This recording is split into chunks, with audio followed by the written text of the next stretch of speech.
আজি আমি টিংখাং শীতলপুৰ গাঁৱৰ ৰাইজে আজি আমি এখন ৰাজহুৱা সভাৰ জৰিয়তে আজি আমি প্ৰতিবাদ সাব্যস্ত কৰিছোঁ যে আমি গাঁও স্থাপন হোৱা কালৰ পৰা 1972 চনৰ পৰা গাঁও স্থাপন হ'ল এখন গাঁও, কিন্তু আজি পৰ্যন্ত আমাৰ এই টিংখাং শীতলপুৰ গাঁৱৰ এটাও পথ পকীকৰণ কৰা নহ'ল। প্ৰতি বছৰে নিৰ্বাচন আহে, ৰাজনৈতিক স্বাৰ্থত প্ৰতিজন নিৰ্বাচনৰ নেতা পালি নেতাই বিধায়কে হওক MP হওক তেওঁলোকে এই আমাৰ যি পথ এই পথ নিৰ্মাণৰ প্ৰতিশ্ৰুতি দি আহিছে, কিন্তু আজি পৰ্যন্ত তেওঁলোকৰ প্ৰতিশ্ৰুতি কেৱল প্ৰতিশ্ৰুতি হৈ ৰ'ল। আমাৰ পথ আজি পৰ্যন্ত নিৰ্মাণ কৰা নহ'ল। গতিকে আমি আজি ৰাজহুৱা সভাৰ জৰিয়তে আজি আমি অসম চৰকাৰে হওক বা বিভাগীয় কৰ্তৃপক্ষ হওক স্থানীয় বিধায়কে হওক তেওঁলোকক আমি সম্পূৰ্ণৰূপে বৰ্জন কৰিছোঁ। আগন্তুক লোকসভা নিৰ্বাচন আমি আজি এই ৰাজহুৱা সভাৰ জৰিয়তে সিদ্ধান্ত লৈ আমি আগন্তুক লোকসভা নিৰ্বাচন বৰ্জন কৰিছোঁ। যেতিয়ালৈকে টিংখাং শীতলপুৰ গাঁৱৰ পথ সম্পূৰ্ণৰূপে নিৰ্মাণ নহয় তেতিয়ালৈকে আমাৰ এই ধাৰা অব্যাহত থাকিব। আৰু এই আমি নিৰ্বাচন বৰ্জনৰ সময়ছোৱাত আমাৰ এই গাঁওখনত কোনো ধৰণৰ ৰাজনৈতিক নেতা পালি নেতাৰ প্ৰৱেশ সম্পূৰ্ণৰূপে নিষিদ্ধ কৰা হৈছে।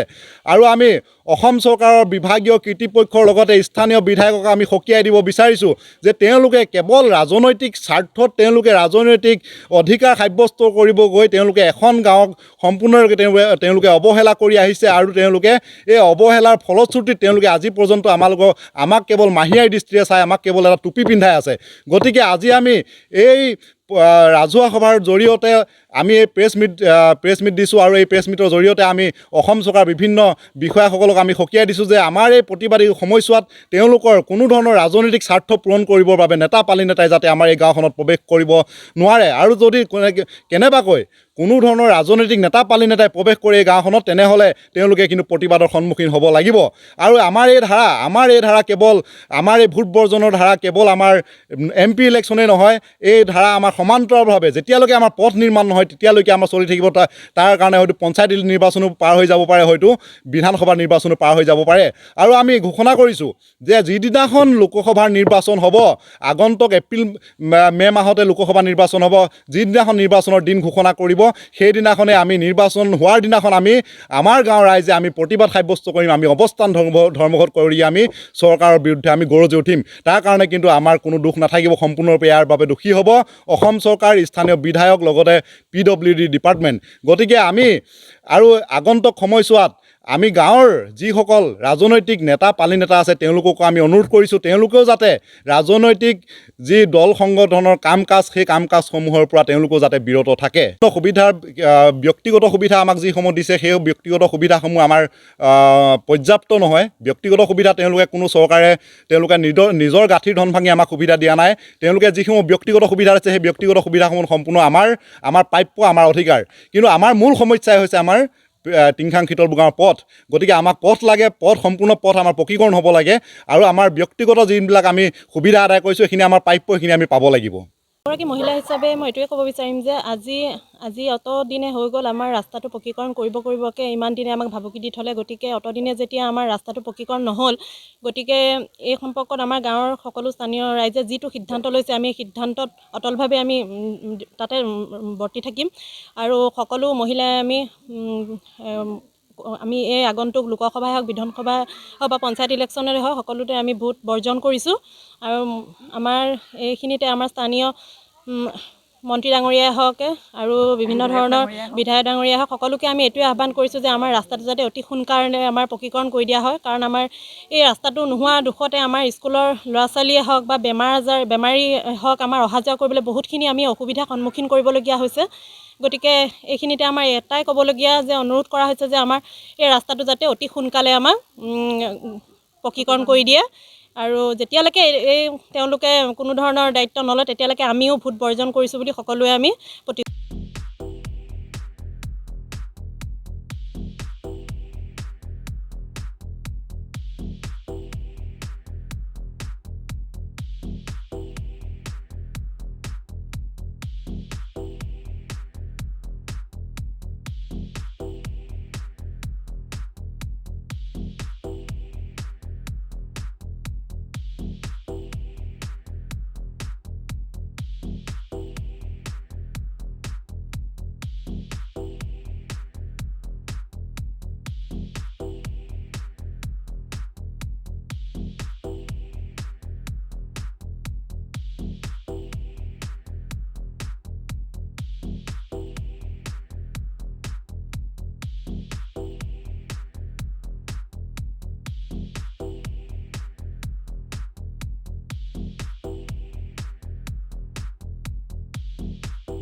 অসমবাসী তথা ডিমৰীয়াবাসীৰ বাবে সুখবৰ কামৰূপ মহানগৰ জিলাৰ সোণাপুৰত স্থাপন ডিমছ হাস্পতাল এণ্ড নাৰ্ছিং হোম